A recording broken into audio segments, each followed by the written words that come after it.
sebaiknya diperlihatkan dulu kondisi kelasnya, karena kalau melihat ini masih ada kursi yang kosong dan juga masih ada sampah-sampah yang berserakan.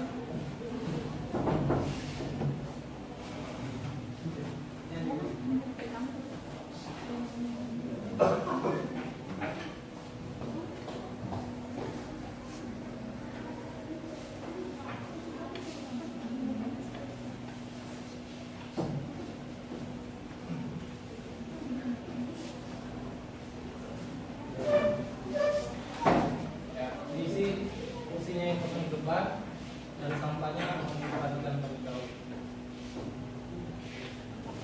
Gimana untuk vaksin hari ini? Ada yang tidak hadir atau? Ada, Pak. Kalau begitu diperhatikan dulu namanya, Bapak sebut Bapak sebut. Mahmud Murahmat. Ikhwanul Muslimin. Hadir. Mensia. Hadir, Pak. Dewi Estia. Ini. Dian. Hadir, Pak. Delvina. Hadir, Pak. Agnes. Hadir. Randy. Al. Jadi kenapa? Sakit. Putra Tambo. Kita. Wali Cahya. Hadir, Pak. Mulyana. Hadir, Pak. Sela. Sultan. Rizal. Ode Amalia Satri. Dari beberapa teman kalian ternyata ada yang tidak berkesempatan hadir untuk melakukan pembelajaran kita hari ini, dan semoga kedepannya mereka bisa menemani kita melanjutkan pembelajaran yang akan kita lanjutkan kedepannya. Bagaimana untuk hari ini? Sudah siap pembelajarannya? Iya. Masih semangat belajarnya? Masih kurang. Masih semangat belajarnya? Kurang semangat. Karena saya mendengar bahwa kalian ini masih kurang semangat dalam proses belajar hari ini, jadi kita main games dulu. Oke, kalau itu dipersilakan berdiri dan membentuk kelompok. Bapak bagi 3 kelompok. Kelompok pertama laki-laki, kelompok kedua batas di sini 4 orang, dan kelompok ketiga atas sini. Di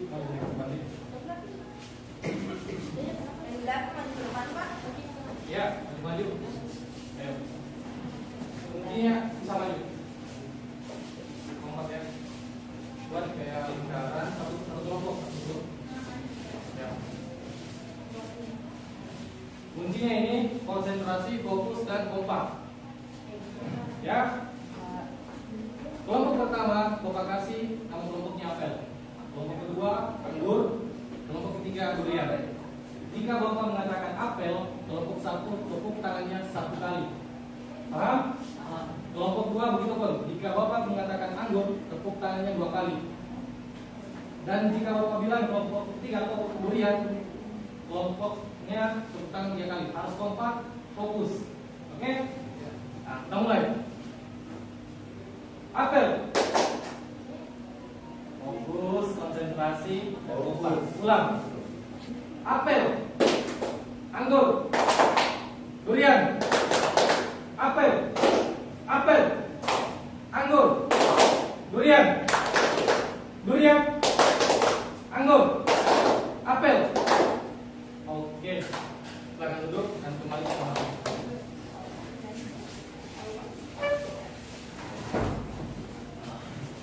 Bagaimana? Sudah siap semuanya? Semangat, Pak. Sudah bisa Bapak mulai pembelajarannya? Bisa, Pak.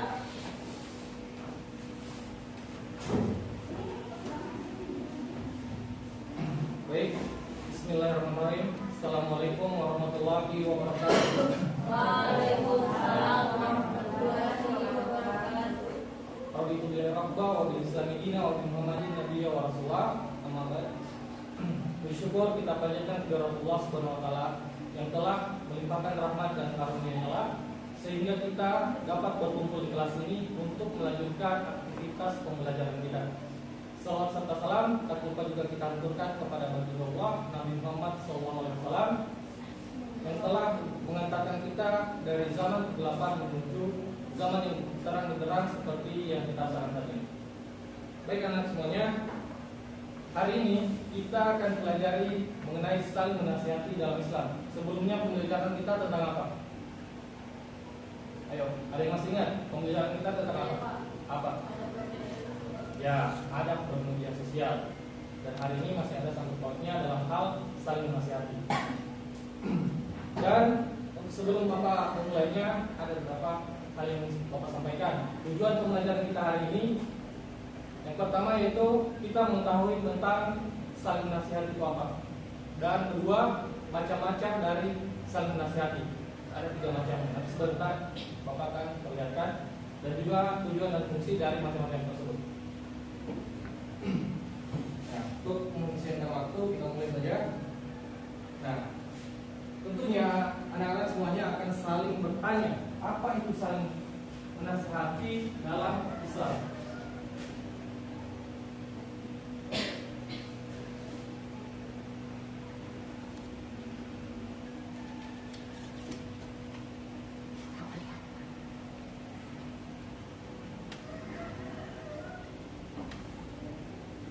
Saling menasihati bukan kata yang asing lagi, sudah familiar sekali di era saat ini.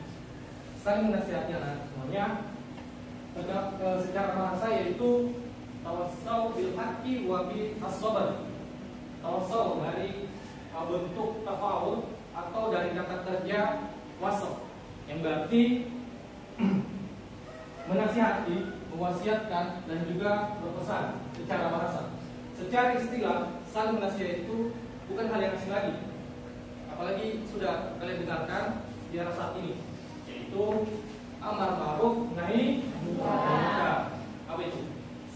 Mengajak kepada Kebaikan dan apa? Mengajak kepada kebaikan dan mencegah kemungkaran.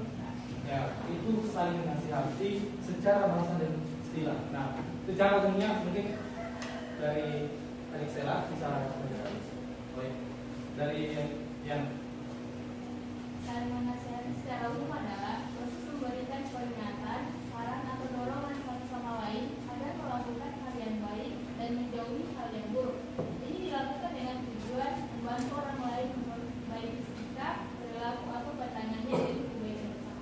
ya, tentunya saling menasihati adalah suatu hal yang penting. Bagaimana cara kita memperingatkan kepada seorang, bagaimana cara kita mendorong satu sama lain dalam hal berbuat kebaikan, dan juga bagaimana cara kita memperingatkan kepada seorang agar tidak selalu melakukan hal-hal keburukan. Hal ini dilakukan agar mereka senantiasa dalam kehidupan sehari-hari melakukan suatu hal yang tentunya diridhoi Allah SWT dan selalu berada di jalan Allah SWT. Adapun ayatnya terdapat dalam Quran surah Al-Asr ayat 3, illal ladzina amanu wa amilus salihati wa tawassaw bil haqqi wa tawassaw bis sabr.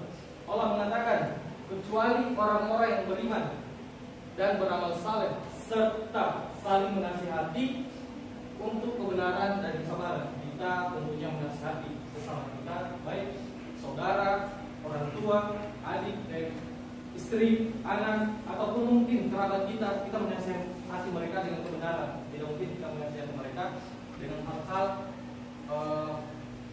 dijauh dari kebenaran ataupun hal-hal yang bisa menyesatkan saudara-saudara kita, kerabat kita, ataupun orang tua.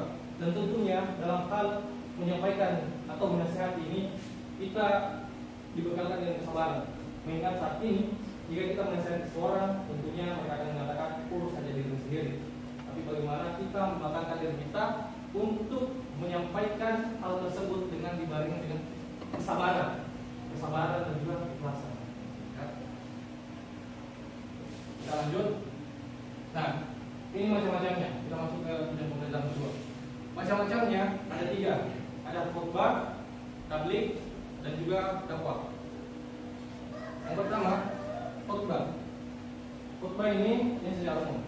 Khutbah secara bahasa yaitu khutbah yaktubu khutbatan, yang berarti itu menyampaikan atau menyampaikan kegiatan-kegiatan ibadah. Ibadah seperti apa?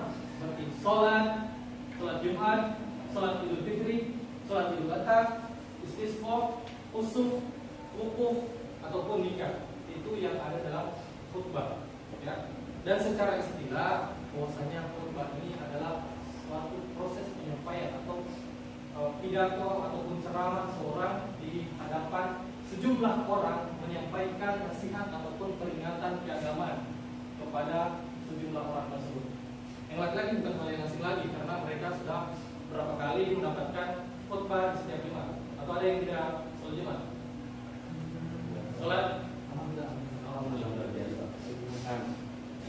Ini secara umumnya adik-adik bisa menulisnya, bisa juga jika ada HP yang bisa dipotret untuk dipelajari ke berikutnya. Sampai sini berapa sebelum kita melanjutkan?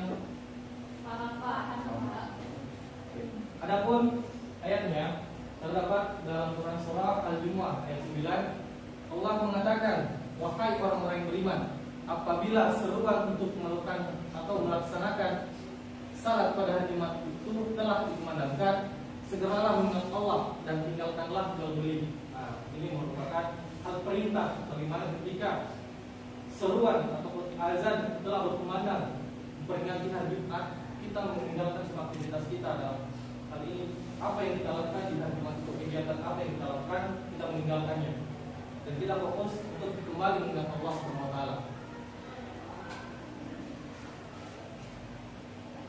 Ya. Selain itu ada juga tujuan dan fungsinya. Mungkin anak semuanya bisa menyimpulkan apa saja tujuan dan fungsi dari khutbah itu.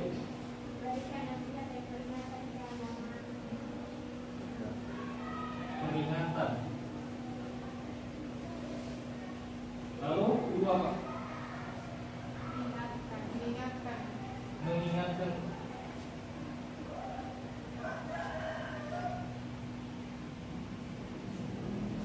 Dan yang ketiga, memotivasi untuk berbuat kebaikan.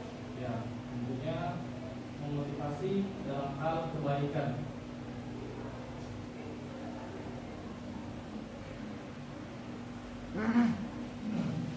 Selanjutnya kita masuk ke tablik.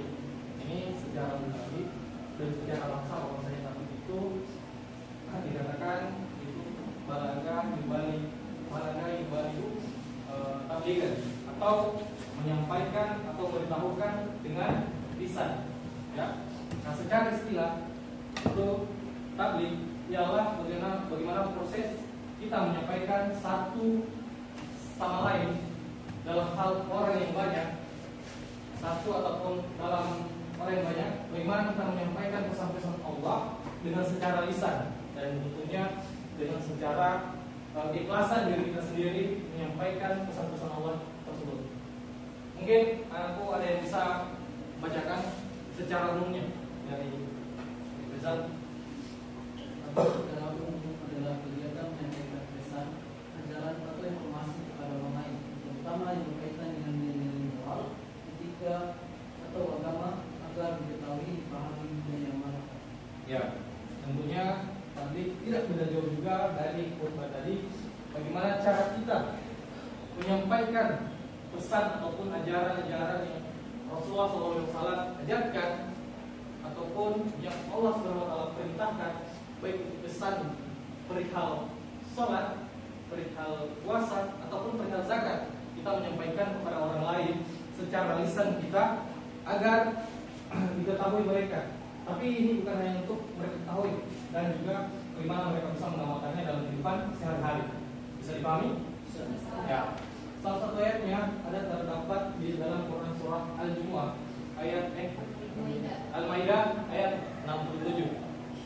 Yang bunyinya ya ayyuhar rasul baligh ma unzila ilaika min rabbik. Wahai Rasul, sampaikanlah apa yang diturunkan Tuhan kepadamu. Ini merupakan perintah bagaimana kita menyampaikan terhadap orang-orang yang membutuhkan ajaran agama Islam, agar kita senantiasa memberikan kepada mereka ajaran-ajaran yang sesuai dengan syariat dan Islam Rasulullah SAW. Mungkin ada yang tahu apa saja tujuan dan fungsi dari tabligh ini? Mengajak kepada kebaikan. Ya, tentunya kita mengajak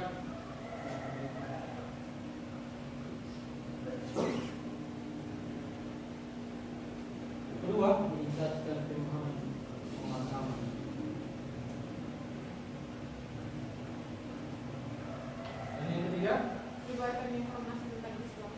Menyebarkan informasi tentang Islam.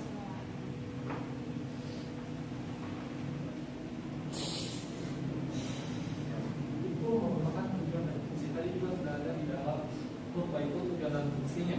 Sekarang ada juga tujuan dan fungsi dari tabligh. Nah, dakwah. Kita masuk ke poin ketiga dari materi dakwah. Dakwah secara bahasa yaitu da'ayatu dawatan atau menyeru, memanggil, mengajak. Ya. Dan secara istilah itu dakwah adalah bagaimana cara kita mengajak orang lain berbuat kebaikan, berbuat yang ma'ruf, dan mencegah mereka dalam hal berbuat kemungkaran atau hal yang kemaksiatan, ya, dimpani. Ya, mungkin bisa dibaca apa itu dakwah secara umumnya. Salah satunya siapa? Ya, silakan tadi. Baik, dakwah secara umum adalah upaya mengajak, menyeru atau mempengaruhi orang lain untuk melakukan kebaikan dan meninggalkan keburukan, baik dalam aspek moral maupun sosial dan keagamaan.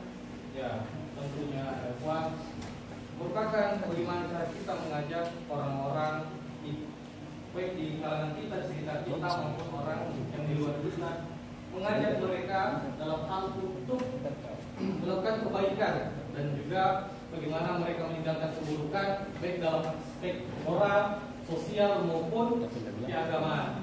Nah, salah satu ayatnya terdapat dalam Quran surah Al-Imran ayat 104. Ada yang tahu? Siapa? Kamu? Ya, silakan.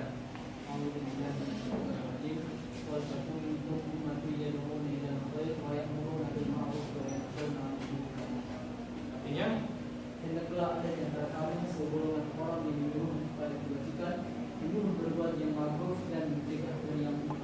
ya, Allah mengatakan hendaklah di antara kita ada orang yang mengajak ataupun menyuruh kepada kebajikan, menyuruh berbuat yang ma'ruf dan bagaimana mencegah dari yang mungkar. Nah, selain itu ada juga tujuan dan fungsi dari dakwah ini. Bisa disebutkan apa saja itu? Pertama, Pak. Mengeluarkan manusia dari kegelapan. Mengeluarkan manusia dari kegelapan. Kedua, Mewujudkan masyarakat yang Islami berdasarkan Al-Quran dan Sunnah. yang Islami berdasarkan Al-Quran. Dan yang ketiga, Pak. Sambil Allah. Sudah pasti kita menginginkan ridho Allah. Dalam mengapa kita harus saling bersihati dalam hal berbuat kebaikan agar kita mendapatkan ridho Allah SWT, bukan hanya diri kita sendiri tapi juga pada orang-orang yang kita berikan nasihat. Nah, semuanya sekarang ada tugas kelompok. Ya. Kalian membagi kelompok menjadi 3. Di sini kelompok pertama, kelompok kedua, dan kelompok ketiga. Ya.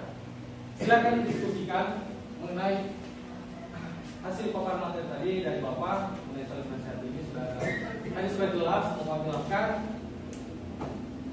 Dan saya beri waktu 2 sampai 3 menit. 2 sampai 3 menit. Jika sudah selesai, bisa diinformasikan atau bilang, Pak, kelompok saya sudah. Ya? Iya, Bapak. Ya. Sudah selesai. Sudah Pak, selesai.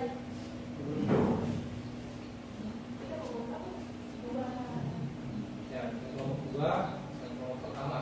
Bapak akan mengumumkan siapa kelompok yang dapat mendapatkan nilai A yang layak ya. Ini bukan hanya nama kelompoknya, tapi untuk keseluruhan anggota kelompoknya. Jadi misalkan kelompoknya harus kelompok terbaik. Pak, ada hadiahnya, Pak. Hadiahnya nilai, Iya, Pak. bukan berbentuk fisik, tapi ini berbentuk nilai kalian. Bisa Baik, Pak.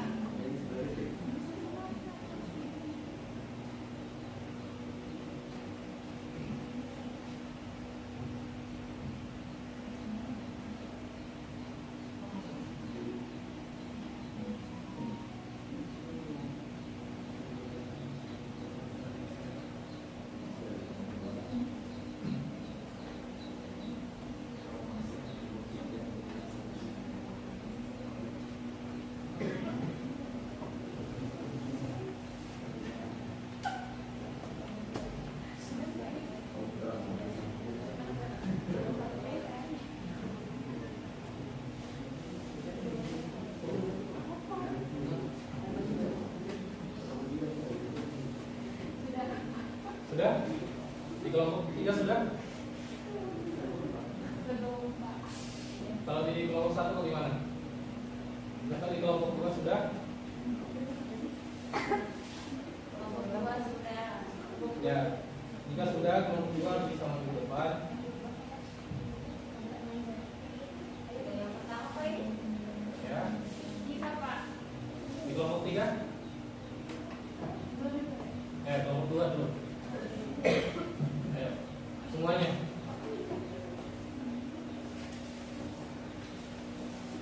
Ya, harap semuanya didengarkan apa yang mereka presentasikan, hasil diskusinya. Ya. Ayo.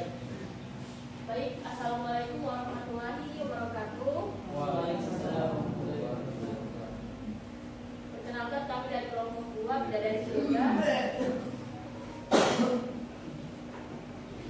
Baik, di sini kami akan menjelaskan atau memaparkan hasil diskusi kelompok kami yang dijelaskan. Soalnya sudah jelas bahwasanya saling menasihati ini yaitu antara dua pihak yang memberikan masukan, pandangan atau kritikan terhadap orang. Artinya bahwasanya kita sebagai manusia ini harus saling menasihati terhadap orang lain. Karena kita ini butuh masukan, butuh arahan, butuh tindakan. Kalau tidak ada masukan, tidak ada arahan, tidak ada bimbingan, pasti hidup kita ini terkecoh atau tidak sesuai dengan yang ada di sudah dijelaskan tadi Bapak. Jadi kita sebagai manusia membutuhkan peran manusia lainnya, dan kita sebagai manusia membutuhkan arahan, bimbingan, serta masukan dan kritikan terhadap orang lain. Dan kita juga sebagai manusia ketika diberikan kritikan atau masukan, kita harus menerima dengan lapang, saling ikhlas, tidak boleh membantah, tidak boleh keras kepala terhadap apa yang dinasihati oleh orang lain. Karena kita hidup di dunia ini membutuhkan orang lain. Kita hidup di dunia ini tidak bergantung pada diri sendiri. Kita hidup di dunia bergantung pada orang lain. Karena kita sebagai manusia ini membutuhkan orang lain. Oke, terima kasih. Saya Selanjutnya itu soal yang kedua, sebut dan jelaskan dalam undang-undangnya saling menasihati dalam Islam. Terdapat dalam Quran surah Al-Ansar ayat 3 demi asas, sesungguhnya manusia itu benar dalam kerugian kecuali orang-orang yang beriman dan mengerjakan amal soleh serta saling menasihati dalam kebenaran dan saling menasihati dalam kesabaran. Seperti yang Bapak bilang tadi, dalam menasihati itu dianya di kesabaran, teman tidak mendengar atau tidak.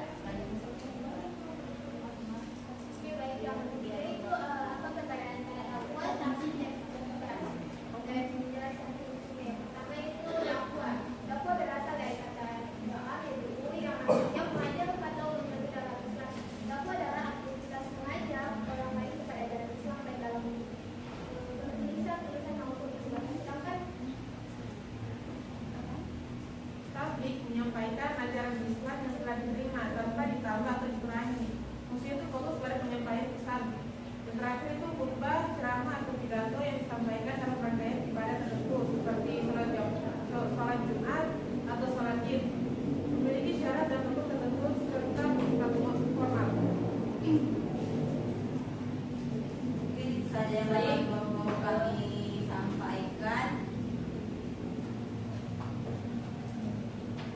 Kami dari kelompok Bidadari Surga mengucapkan terima kasih. Bila bisa dapat bergerak. Baik. Beri aplaus pada temannya. Ya, selanjutnya dan kelompok berapa? tiga. Tiga. Tiga lagi dalam antri. Tidak dari dirinya. Sekarang ini berganti orang lain. Jadi kita sudah bilang Kelompok berapa tenang, dengarkan diskusi dan temannya. Silakan. Assalamualaikum warahmatullahi wabarakatuh. Waalaikumsalam warahmatullahi wabarakatuh. Perkenalkan kami dari kelompok 3 masih ate. dari iya dong. Yang pertama yaitu menjelaskan pengertian saling menasihati secara umum. Pengertian menasihati secara umum yaitu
waktu. Bagaimana? Saya dari rumah. Kenapa pertama? Ada urusan Pak. Buat Pak. Ini Pak. Pak. Baik, alhamdulillah, hati-hati secara umum adalah proses memberi dan menerima peringatan, arahan atau anjuran yang bertujuan untuk menilai kebaikan atau bagian kebaikan bersama kepada seseorang. Dalam praktiknya saling menasihati berarti seseorang menyampaikan moral dan atau dorongan pada orang lain agar mereka berbuat baik, meninggalkan kesalahan dan menjadi pribadi yang lebih baik. Selanjutnya saya kisahkan pada teman-teman. Baik, situ di pertanyaan kedua sebutkan dan jelaskan dari tentang pentingnya saling menasihati dalam Islam. Saling menasihati dalam Islam ditegaskan Quran surah Al-Asr yang berbunyi wal 'asr demi waktu innal insana lafi khusr, sesungguhnya manusia itu benar-benar berada dalam kerugian. Illal ladzina amanu wa 'amilus shalihati wa tawassaw bil haqqi wa tawassaw bis sabr, kecuali orang-orang yang beriman dan mengerjakan kebajikan serta saling menasihati untuk kebenaran dan saling menasihati untuk kesabaran. Ayat ini menegaskan bahwa pentingnya saling menasihati dalam kebaikan, karena menasihati dalam Islam itu memang harus untuk bagaimana kita menasihati orang-orang yang ada di sekitar kita, bukan hanya keluarga kita atau saudara-saudara kita, tapi semua orang. Baik, saya lanjut ke Oke, pertanyaan ketiga. Apa dengan dakwah, tabligh dan khutbah? Menjelaskan fungsinya masing-masing. Jadi untuk perbedaan dari tiga penelitian dari saat ini, yaitu dakwah itu bisa dibilang untuk menyampaikan, menyerukan sesuatu untuk pada seseorang itu berwarna. Dan tabligh itu dia menyampaikan suatu pesan, peringatan. Dan khutbah atau khutib dia itu menyampaikan pidato ataupun ceramah.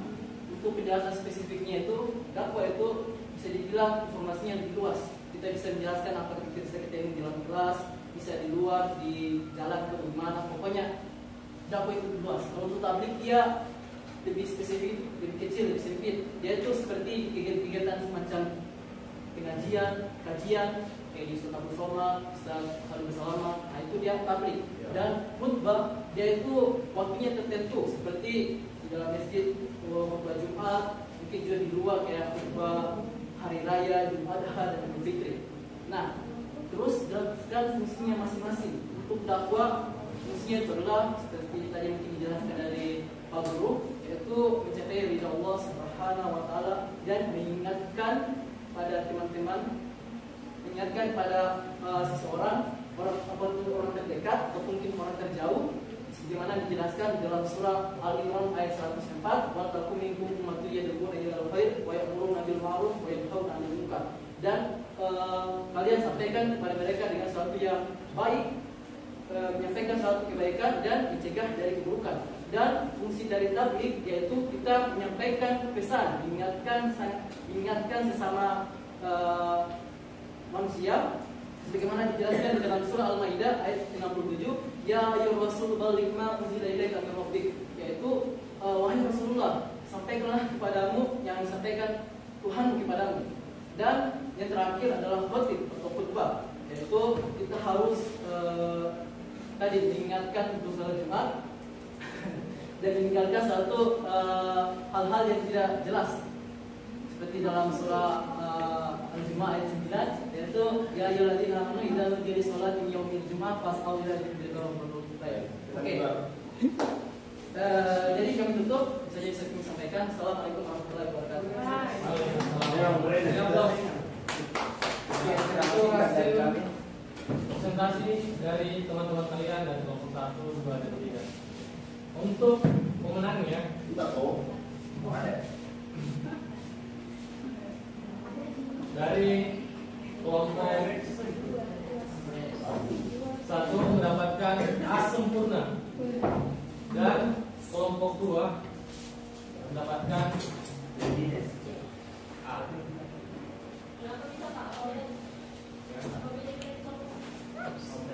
Karena mereka menjelaskan secara apa yang mereka ketahui dan juga apa yang mereka pahami